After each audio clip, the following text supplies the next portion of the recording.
Hey, Amber, it's Peter, and I've got the pictures here of your Famille Rose vase with the chin lung mark on the bottom. Let's see, I purchased the book bought it on Facebook for $50. He was an Asian and did not speak much English. Okay, let's have a look. Okay, it's a contemporary vase. What's interesting though is that usually when they do chin lung copies with chin lung marks on them, they reproduce vases that were produced during the chin lung period that were very symbolic of that era. There were certain types and forms that are always thought of as being chin lung. Some of them have the dragon in the middle, the moon flasks, some of the Chanchu Ping vases, that sort of thing. And this vase was never ever made in the 18th century, the originals to this. This is a type of vase that was developed and designed with these black enamels. And I've seen these before, and it sort of mystifies me. They have this black enamel work with these Buddhist beads across the top, dripping down, and then you have the squirrel on the tree with the grapevines. Here you see them around, and that's a fairly classic scene that actually came from the late Ming Dynasty in Wucai decoration, especially and then into the transitional vases, and you often see them, the transitional jars that have the squirrels with the grapes pattern. You can Google it and find them, and this particular style of vase was really first done in the 1930s and 50s. So this is a very late evolution in porcelain making, and they weren't made prior. I mean, this was something they came up with on their own. This was not some revival from the 1850s or the 1750s or the 1650s. This is purely a design of the 20th century. And it's so popular, they keep doing them, and they do bowls in this pattern and other things. I think you did fine. I think it's a very nice piece of porcelain, and for $50, why not? The Republic period examples like this are worth, what are they worth today? Um, yeah, 12 to $1,800, something like that. It's just 50 years older. So 60 years old or something like that. The price goes up exponentially at that point. A lot of them are made in the 50s. People collect them. Some of them are in eggshell and so forth. And this is one that was produced. I'm going to suspect probably sometime between now and the last 10 or 15 years.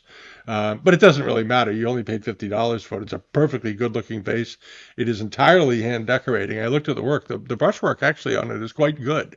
The details on the fur, the way the flowers are done. It's all very, very nice. And all this work up here.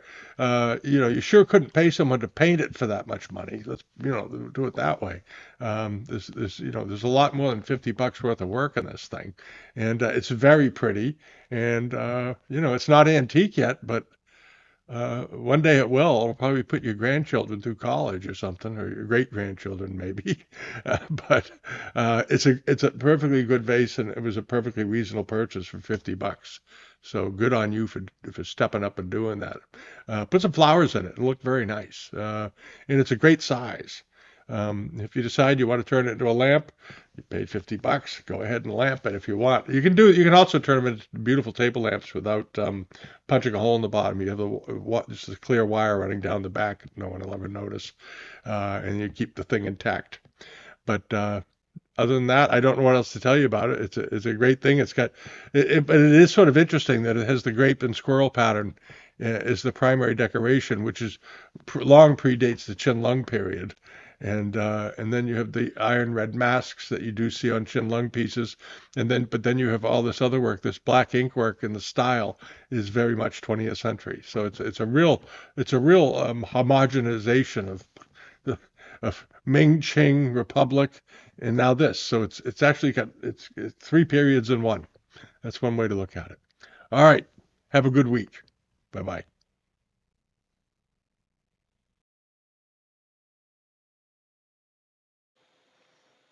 Hey Ying, it's Peter, and I've got your pictures here. I couldn't get to them until today, it's the weekend and whatnot. But I want to go through them with you because you asked about this plate that's sold, and it's sold for a lot of money, and it's a copy.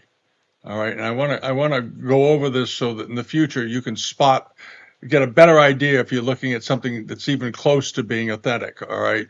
And I want you to pay close attention to the grisaille decoration. I'm going to show you what I mean. This decoration in here, the way that appears with all these little lines, there's no shading. All right, I'm going to show you what it should look like. This is one that's sold at Christie's. When you pull it in, compare this, all right, to that. All right, that's the difference. This is what it should look. Gray, gentle gray shading, beautifully done. And also there's a lot of peel. Notice all the peel in the yellow. All right, you see it all over it. This is a big piece, so you're going to see more of it. But there's all these variations in yellow, not perfectly even all the time. This one just didn't have it. Okay, there it is. It's a probably a Republic period copy, but it was not a Guangzhou period example. And here's a bowl that sold. These are all these. Both the examples I'm showing you were sold at Christie's. There's this one. All right, this is a very well-known type, and it sold for $62,000. But if you look at again, you look carefully at the shading. You have this beautiful gray shading that's used in the grisaille decoration on the period bowls, and the Guangzhou Daishai Xixi bowls, as they're often called. Notice the shading, the grading. Okay, you don't have it on this one at all. There's none of it because it's time consuming to do. All right, they didn't shade it in properly at all. They just drew it rather stiffly and left it. Okay, so my opinion, it's a copy. All right, a Republic copy. It's not from the period. It's not from the period, and they doubted it themselves. They just said Old Republic. I think he's probably right on that. All right. And the price was, whatever the price is. This is a modern one. This isn't old. It's a Republic style plaque, but this is not an old plaque. Look at the work. The colors are wrong. The blue is wrong, and so forth. And the decoration isn't great. It's got 2 days to go. It's only up to $7. If this was a Republic plaque of a fisherman done by by Oshi or one of the greats, it would be already up to 2 or 3 thousand. All right, and this is also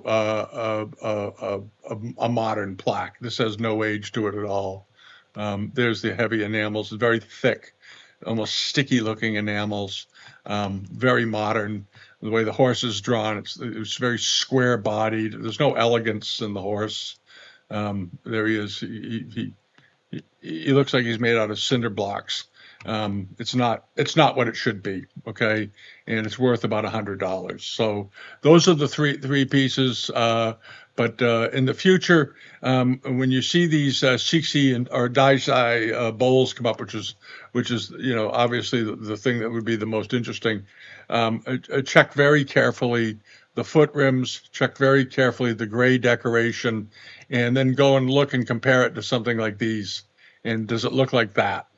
That's what it has to look like. Not might look like, has to look like. Because this was an enameling technique that was designed for the Empress. The pattern was created by the Empress Dowager. And then the shading techniques was devised specifically for her taste. So they all have it. Okay? All right. Have a good week. All right. Bye-bye. Hey, Roger. It's Peter, and I've got your query from the day before yesterday here. You found this vase in an antique shop. They want $1,000 for it. Pretty pricey, but the base looks pretty good. But I wanted to. Okay, no damage. The foot rim is a bit suspicious, sort of brownish and smooth. My thoughts. Okay. It's a modern copy of a Republic vase, and yeah, absolutely. This is now. I'm not saying these people are being dishonest. I don't know who the seller is. These are the kinds of things that are trickling into the market. They've become extremely proficient at reproducing Republic period pieces just like this. There's a few things that give it away. We're going to go over it. The first thing that strikes me right off the bat is where the light's reflecting. I notice a lot of that, what they call micro orange peel, which happens in gas and electric fired kilns. It has a certain texture to it. This is very nicely decorated. The colors and all that are very, very pleasing. The layout is good. The composition is excellent. It's a very well done piece of porcelain. There's that texture. All right. But you have to look at some other things too. They've got the basic landscapes down quite well, but the colors are off. The colors aren't quite right. All right. And I'm going to bet it's got that. Yeah, there it is. Hungshan. Yeah, 1915 to 1916. You don't see it very often because it was never actually used in the period more than on rare occasions. There are very few Hungshan authentic pieces in the world. He was only emperor for a year. And they just didn't produce porcelain during that time. He was a bungler, and he was sort of a non-emperor, so to speak. He was not technically emperor in the Qing dynasty. He was an emperor of the Republic period, is what it amounts to. It would be like the King of England claiming he was the King of America in 1800 after the Revolutionary War. He was sort of a non thing, and also this blue color is the wrong color blue. That bluish green that they did use starting in the 18th century right through to the end of the 19th and into the 20th century, this is not the right color. And as you noticed, the foot rim looks wrong. Also, if you look at it, you're not going to find any legitimate signs of wear.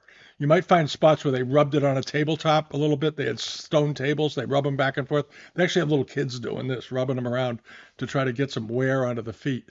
But this is not. The glaze is too crisp, too clean, too perfect. And then you have these areas here. You see this sort of spidering that's going on with the enamels. That's something they induce because it makes them look older. All right. And there's that orange peel right there. Whenever you see this orange peel, study orange peels on for copies. You know, in this black area on the edge, that's where they rubbed it over a surface right there. These spots. This is from being on a piece of steel or a slate or something. But you see this texture, this very fine. They had orange peel on 19th century porcelains, but it was broader. It was picture like waves in the ocean. And old orange peel had a real undulating wave to it. It was very, very gentle. But you have these little tiny ones, lots of little ones. That's what you get from electric kilns and high-tech gas kilns, where the control of the temperature and the oxygen and the reduction atmosphere and all that is so exactly controlled. At the end, it pulls up this very fine peel, and you want to be careful of it. And anytime you see a Hungshan mark, assume it's fake. They used them somewhat on later Republic pieces, but this style of Republic vase really wasn't something they did around 1914 to 15 when Hungshan was even alive. This is more typical.